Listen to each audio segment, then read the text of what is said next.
we're excited to be here today, and Ivan Estrada is one of our favorite ambassadors to the Elliman brand, and we found Ivan when Stephen and his group in the California market acquired Tellus Real Estate. And Tellus was just what we needed in California. It had similar DNA that we have, and Ivan was one of the stars there, and he's now a star in our Beverly Hills office. So Ivan Estrada, please come on up.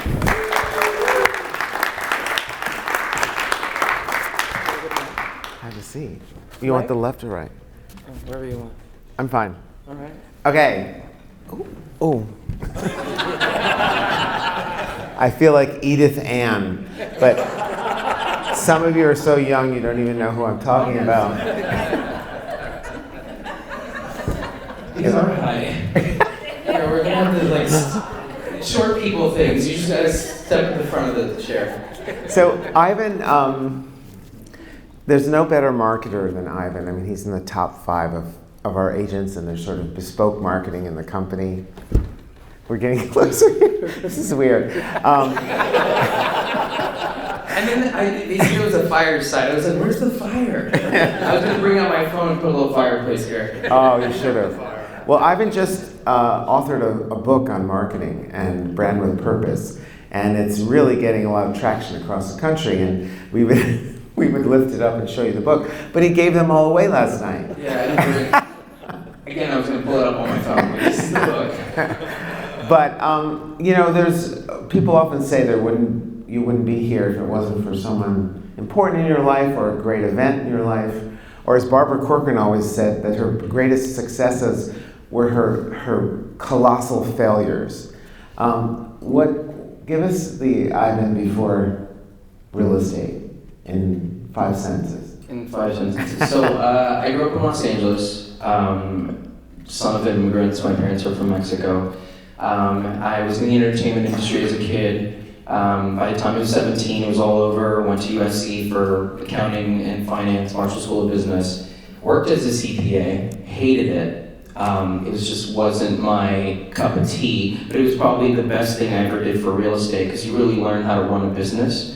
And then now it's been 14 years of bliss in real estate, and the last 6 here with Elliman. And I was talking to a lot of you last night and saying how, this brand, and not just the brand, but the people in it, right? Everyone in management, upper management, they've changed my life, right? And I thank them a lot, because branding obviously has helped me along the way, but you need to have good people, a good support team, and a good family, because these people are my family, and it's just the beginning.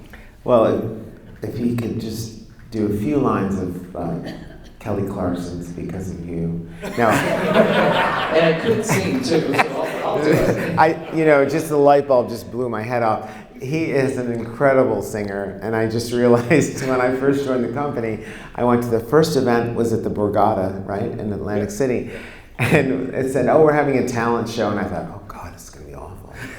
And all of a sudden, this one's a headliner, comes out and does 3 numbers that you blew the place away. I did that last by Etta James, and people were like, what? Etta James? They're like, who's that black woman living in your body?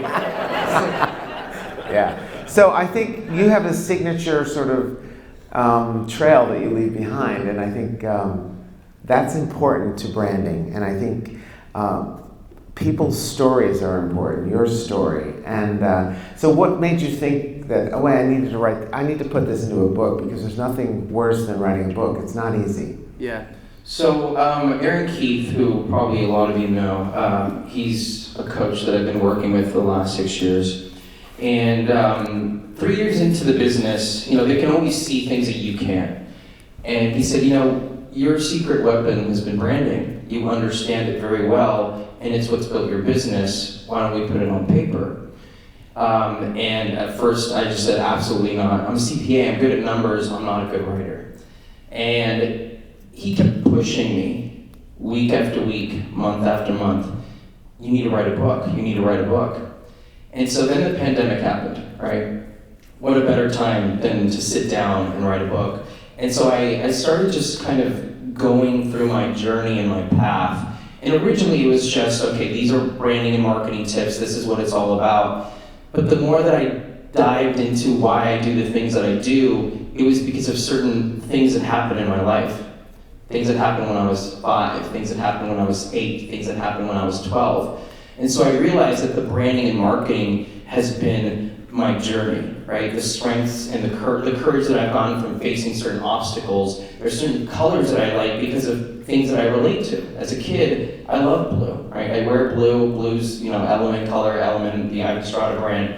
It was my favorite color as a kid because it was my wallpaper. It was my curtains. It's what made me feel safe.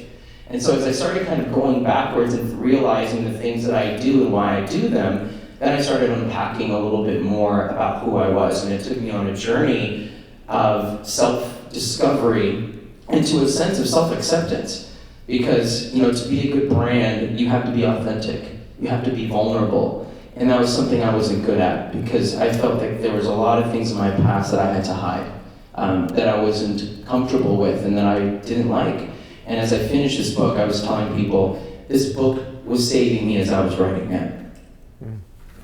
Interesting. It's very interesting that you save the book for last, which, as we know in publishing, and if you're writing a book, if you're trying to sell a book, books have sort of just waned a bit.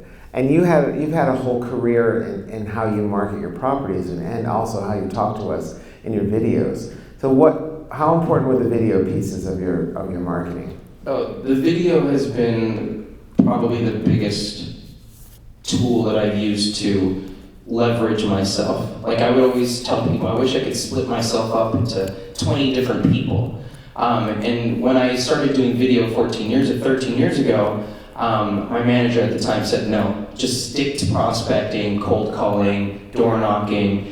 But I knew that there was an opportunity for me to leverage myself. Facebook was out, Instagram was not out yet, YouTube was beginning to kind of to start. And I just started creating video content. And one thing led to another. There was 10 people watching, and then 50, and then 100, and then 1,000. And then I became like my neighborhood celebrity or real estate person who was the person of choice. And the thing about video is that when I think about it now, it's not about just the content, but who I've become in the process. Because when you put yourself in front of a camera, you're inviting people into your world, right? You're becoming vulnerable. And so the courage, the leadership skills that I've gotten from being in front of the camera, the opportunity to be a better storyteller, the opportunity to be a better speaker, the opportunity to be a better communicator has come from me creating video.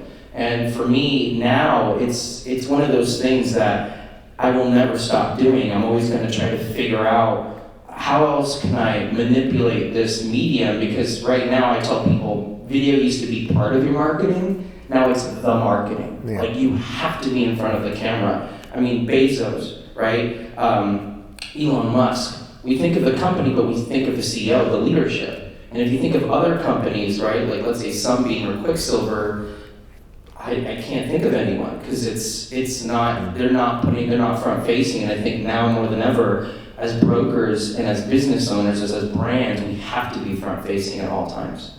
So for those that don't use video, and there are a lot of you, and it's interesting, so many, probably half of the viewers they laugh at it, and that's okay, because you want that to happen. You want people to say, oh God, well, isn't that ridiculous? Because if it isn't, it's just going to be boring and you're never going to tune in again. Because you did some funny things and you sort of found your way, you got your sea legs, because it's not easy at first. For you, what's the most important thing? Is it the being authentic part of it?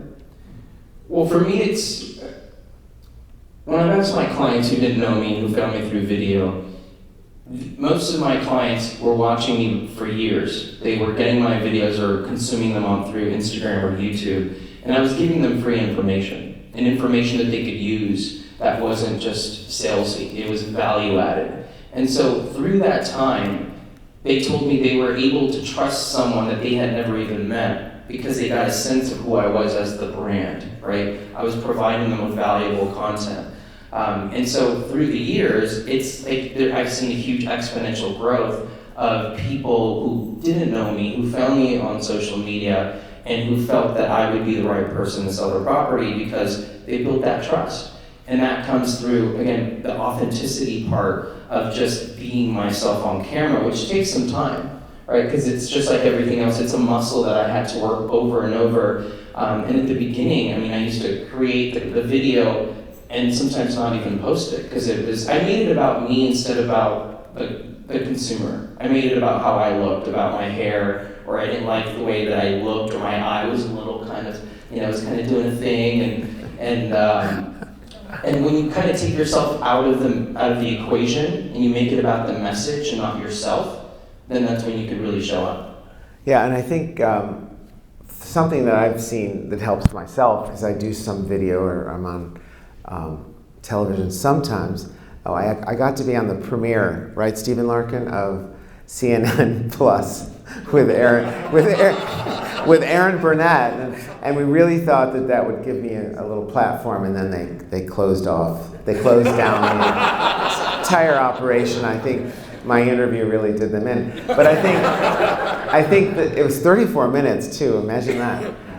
But I think what you've been able to transfer now from the TikTok length of life, you now realize you do have just 29 seconds, or maybe you have 58 seconds.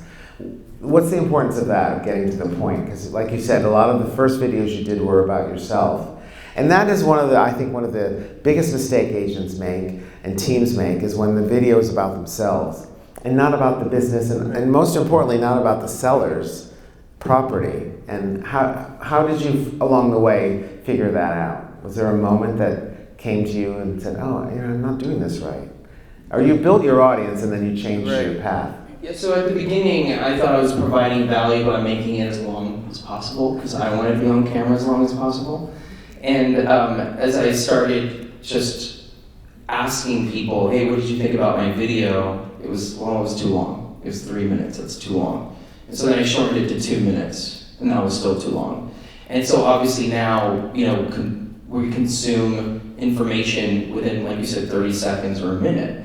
And so now I'm trying to always figure out not just what I want, because before it was about what I liked and what I wanted, not about what the consumer wanted. So now it's trying to solve a problem. It's what are the problems that we're dealing with in real estate, and how can I answer that question in less than a minute, right? How can I do it? And it doesn't have to be produced, like half of my content's produced and the other half is just raw, because you want to put it out. Because if you're doing something that's produced, it could take a week before you get it back.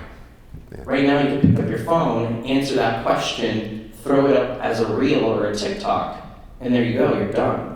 And I actually was just having a conversation with someone about, with video, it's like, how do you produce so much content?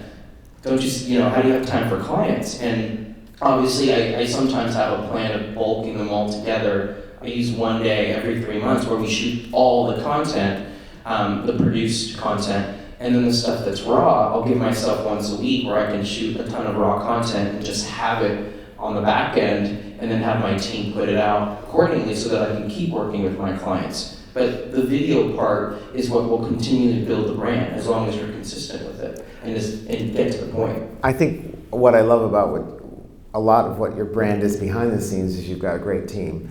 Also, your listings and the way he markets his listings, everything's locked up. So whenever you get a new listing, we know how you're going to deliver it to us, and I think that's super important. Whenever Ivan gets a listing, I can't wait to see it, because he hits all on the touch points of what's so great about the listing. And you got to be creative with it. Like, there's a house that Dolly Parton lived in for several years in West Hollywood, and her furniture was still there, her piano was there. And I asked her management, would it be okay if I sang I Will Always Love You, which is she had written originally, from her piano, and I could use it as a marketing video. Took 2 weeks to get a yes, but I was able to do that, and obviously it helped. It got on social media and it got a lot of traction, but it showed the difference of what makes me special, right? Which music, for me, architecture, real estate, technology, I'm always able to use it as a facet into my videos, and I tell people I'm like a Rubik's Cube. Right? Sometimes I'll show you the red, sometimes I'll show you the green or the yellow, sometimes I'll mix it all up, but I'm still that Rubik's Cube. Interesting. I think he has a boy band voice, or a Broadway belt. So the minute you start, now I'm teasing you. We have no plans for him to sing today, but but I think that song. No, but that song is in so many of our lives. We were just talking about it last night at dinner about that young kid who couldn't hit the note, and she kept screaming on the YouTube like every time she tried to hit the note.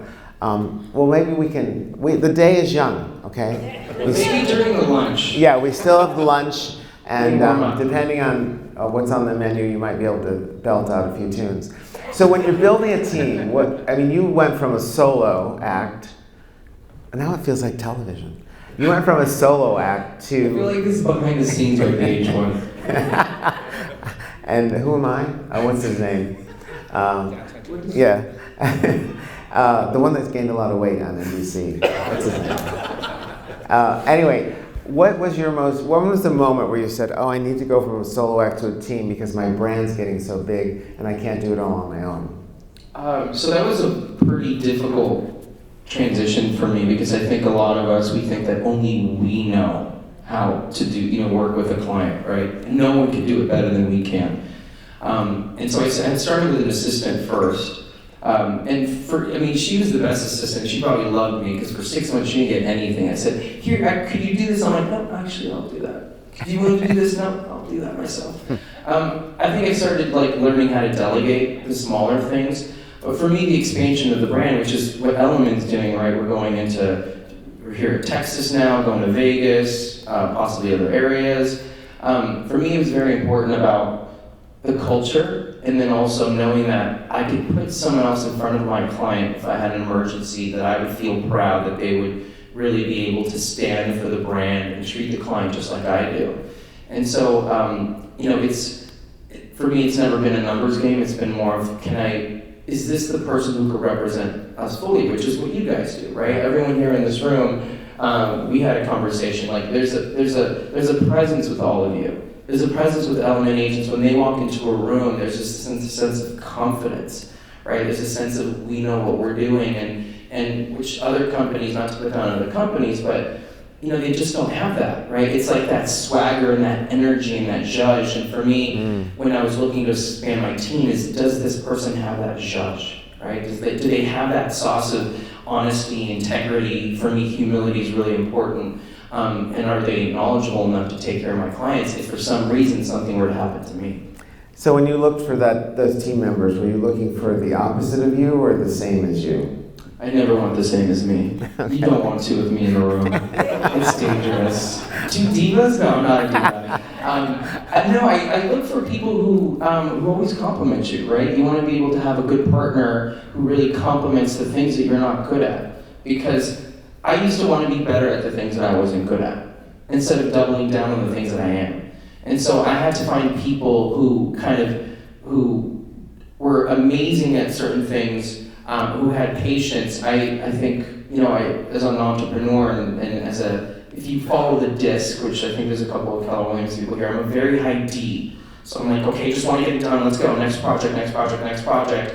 I needed someone on the team who could sit me down and say, relax, center yourself, check this over before we send it out. I know you want to keep going, but you need to stay focused on this certain part of the project or this part of the marketing. So having someone there who can really kind of fill in that void, right? Your yin to your yang. Because if you have two people in the same team who are the exact same, you don't need that. That's a waste of a person. You're lunch buddies. Yeah. You do everything together. Yeah, and you don't want to marry someone like you either, right? It's the same thing. Yeah. So the book, you write the book, it's in the middle of COVID. How did you launch it? What was My strategy? Yeah, your strategy. So originally we were just supposed to self-publish the book and then just put it out. But I think my coach knows better to just tell me that. I said, no. If I'm going to do something, I'm going to go hard. I'm going to do it, and I'm going to do it as maximum as I possibly can. And so when I wrote the first 3 chapters, I sent it over to him, the outline. And I don't think he expected to get what he got. He's like, oh, this is pretty good. And so then he started sending it out, and then I started sending it out. And this is also the power of having a good network of people, right? I had met someone who worked at Macmillan, who's one of the biggest publishers in the country, and I met her 4 years ago. And she's been in my database. We haven't spoken in probably years. And I had met her at a function, and I reached out to her during COVID. And where else was she going to be? She was home, right? We were all home. And so I sent her the copy of the first 3 chapters, and she called me within days and said, Macmillan wants this. What can we do? What can we do to get this out there? And so they actually facilitated me with 2 editors, someone in development, and my dream was to see it on like Barnes & Noble and be able to walk into the store and with my mom, my dad, my nephew, and that was just the plan. We're gonna go on Barnes & Noble and Amazon because those are easy. But as they were being passed on to other vendors, then Target said yes, then Walmart said yes. And then Hudson Booksellers, which are in all the airports, they said, we're going to take it and we're going to market it for the next 2 months. And so for me, it was just one of those things that just life, right? I used my network to find the right person, and someone believed in my story, and then they kind of threw it out into the universe, and then it ended up at every store. And it's still, when I was leaving LAX, I walked in there and it was like number 14, I think, in their list on the whole wall. That's great. And so it's amazing to see that from a notepad to my computer to then walking into a Barnes & Noble and a Hudson and a Target, being able to see it next to Jay Shetty's book and the 4 Agreements. I mean, that still baffles me. Yeah, great job. You know, there's something about the book too, and it's really full of things and just chock full of everything you can imagine. I mean, you didn't skimp at all. It looks like when you look at the book that they actually had you edit it down. It must have been much bigger. It was from what we started to what it is now. I mean, you go through different versions. I think it was like version 8. But the thing about the book, like, it's not just my story, it's the story of other people, the Princess of Sierra Leone, Belinda Carlisle, a couple of other friends of mine who are in media. And it's funny how these people who are from all over the world, we're all dealing with the same problems, right? The same issues. And it was nice to see that connectivity between us, even though we may be from different countries, different backgrounds, different businesses. At the end of the day, we're all the same. We're all seeking to be happy. We're all seeking for fulfillment. We're all seeking for acceptance. And for me, that book was what, like, the final nail in the coffin that helped me, like, accept myself for who I was, which has allowed me to really take my business to the next level. So your own story is important, no matter who you are, Exactly. right? The people around you, like he said, his friends jumped in to help him out at every level, getting the book done, being in the book. People generally like to do business with people they like. He's hugely likable. Is there something that I always... Thank you. I had to say that, hugely likable. It's the brand is what people say about you when you're not in the room. Like, oh God, what does he say about me when I'm not in the room? And this is not even on what we talked about, so we haven't. None of the questions I gave were these asked. So. Sorry, it's my Oprah moment. But what was your biggest failure that turned into something bigger or better, or you were able to sort of recover from it? So, for a moment, I felt like it was my biggest failure. So when I was a kid, I was signed to a record label, and I had managers, and I used to tour, and I used to open up for big acts. And when everything fell apart, I was 16, 17 years old. For me, that was the biggest failure. I thought this was my purpose on the planet, was to entertain people on a stage with my voice, with music, because that's all I knew how to do and do well. Little did I know that, if that would have worked out for me, being the compulsive person that I am, I think it would have led me down a very dark path, right? Because I think the music industry and the entertainment industry as a whole it's a very interesting world. And I just don't think at the time where I was, with not knowing who I was, being completely inauthentic and seeking things for power and money, I think I would have gone down a really dark route. And in hindsight, when I look at that moment, that moment led me to go to USC and then to be in real estate now. And that moment of me being on stage and learning to connect with people through my voice has allowed me to really connect with my clients. But I was just in Washington, D.C. At a big conference where I got to speak in front of 2,000 people. And when I was up on that stage, I thought to myself, all of those moments that I learned to be on a stage, to connect with an audience was for this moment, for these moments that I get to be in front of all of you and be myself. Like, I feel so comfortable just talking with you. Like, I'm talking with my friends and my family, where before I would be nervous of, what are they going to think of me? I hope that they like me. I just wanted to be liked and accepted. And, I've gotten to that point where now, because of that journey or that failure, I could be here in front of all of you and this is the true, authentic version of who I am. And in order to be successful in business and in life, I think it's getting to that point. And I feel very lucky that in my mid-30s, I've been able to do that, where for some people it could take decades, or they might not ever find it ever or at all. And that was a huge temptation for you. I mean, stardom. Oh yeah, I wanted to get because my dad, he still is a janitor at a high school. My mom was a seamstress, and so as a kid in my community, the only people that I saw that were Latino and that were famous or successful were on TV. And so for me, that was the way out, was to be on TV. And so I was seeking, acceptance by a different medium, which, instead of going down the route of, well, I want to be an executive, or I want to be a CEO of my own company, but that wasn't around me. So there wasn't really someone for me to look up to. And part of me writing this book was so that people can see themselves in my story, and also in the story of all these other people who are gay, straight, transgender, black, white, Asian. I mean, everyone's represented in that book, because whoever reads it, I want them to see themselves, that it is possible for them, like it was possible for me. Like, yeah. I am the real American dream, and I'm very proud of that. Isn't that nice? Wow, that was a perfect segue. So we'd like to open it up. If you do any of you have any questions for Ivan? I have a question. Okay. Oh God. Wait, let me sit back. Yeah, now we can sit back. Well, I've done this a couple times, but would you just talk about when we were acquiring TELUS, and we were doing and working on a video for the company to acquire TELUS, to welcome TELUS.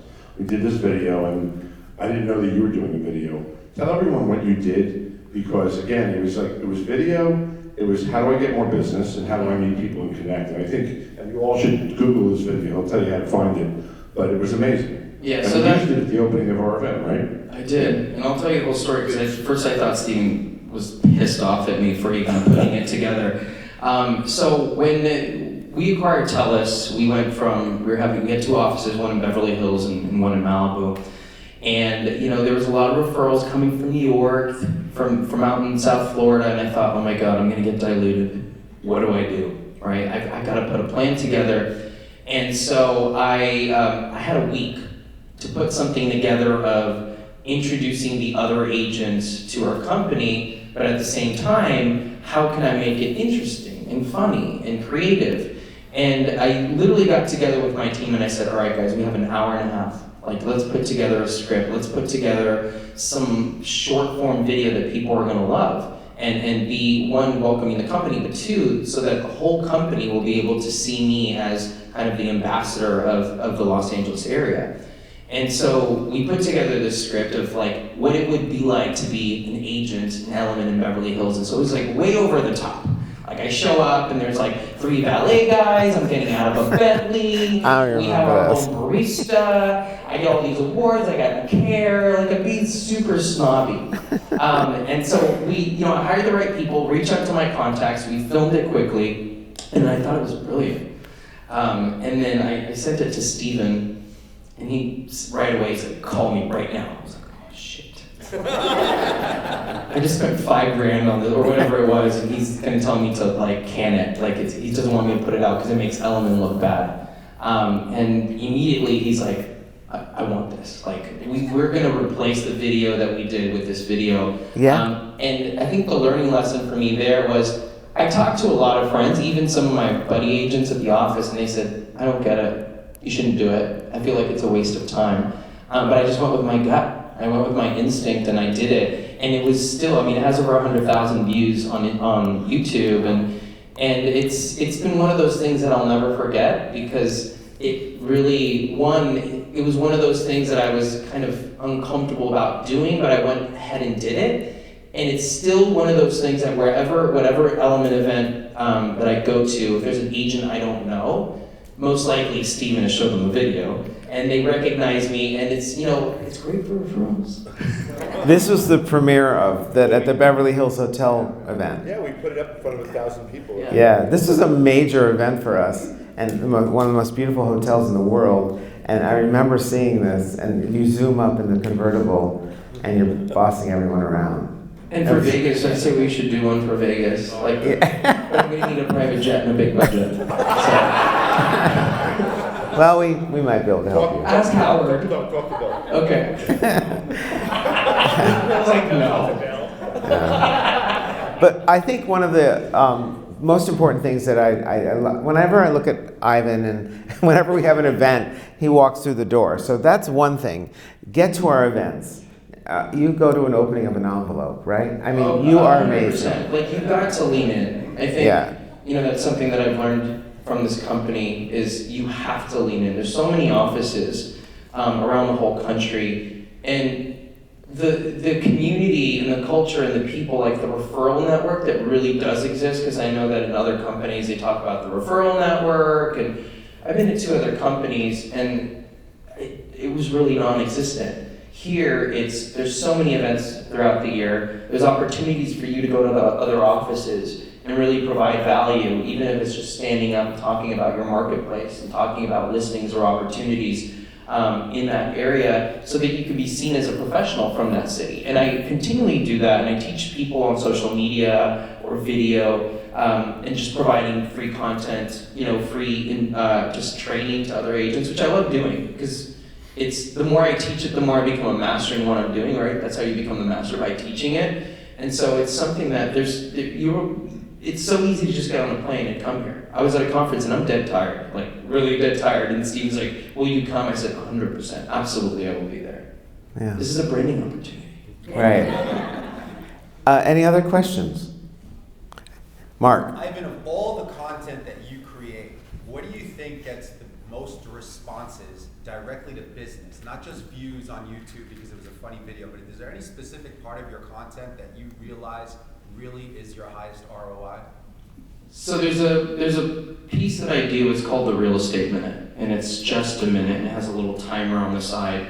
And we shoot it both vertical and horizontal, so horizontal for YouTube, Facebook, LinkedIn. LinkedIn, I get a lot of business from these videos, and then vertical for TikTok, Reels. Those are more, I get more, I talk numbers, areas, I get more businessy on the Real Estate Minutes. There's other pieces of content that we put together. Like, I don't do the funny videos, but I just, the Real Estate Minute for me has been like a huge part, because we also send it out through BombBomb, which is how you send out a newsletter with video content on there. And those are the ones that I've gotten clients or people that have watched them for 2 or 3 years and have gotten a sense of who I am as an agent and as a businessman. And also with my coach Aaron, where we always try to figure out, okay, my brand pillars, like intelligence, my accounting background, even though I'm not giving accounting advice, how can we still show people, like still put you within that level of CPA, attorney, advisor, fiduciary to your sphere, so that you get that higher end business, so that people respect you as not just an agent, not just as a broker, but as a trusted advisor. So I know you've been tempted to get onto the shows, and I know they've been after you to come on them. What has kept you from not getting? Would it put you in a different sort of light for your own self of what you came from or what you have already done? I mean, I know you've been asked to be on TV. I think for me, it's like with my brand, I protect my brand, and it would have to be a good role. I can talk about it now because it's still kind of in the works, but we had filmed a pilot for HBO for a TV show. It was 5 Latinos in Los Angeles from different backgrounds and it showed the real estate side, but also where we came from and where we were going. They're still kind of figuring things out. I think they're passing down to Hulu because HBO said no to the project. But for me, I believe in that message, that it's not just about, the fanciness and all of that of real estate, because, that is part of the output, but the input that we put into being, professionals that are as real estate agents, right? The hard work, the lonely nights, right? All the no's that we have to deal with at times, and it's not easy. I mean, all of you know that this business, it's not like it is on TV, right? It's hard. It's emotionally taxing, right? You just don't get to wear Gucci shoes and and drive nice cars, but it's a lot of work. Yeah, I have to bring these back by noon. Well, Ivan, we will always love you, and isn't he the best? I mean, really. Thank you. And maybe if we have a microphone at lunch, you can do. Maybe, yeah. Maybe. All right, we'll get you a new plane. Awesome. Okay. Thank you. Thanks, guys. Thank you.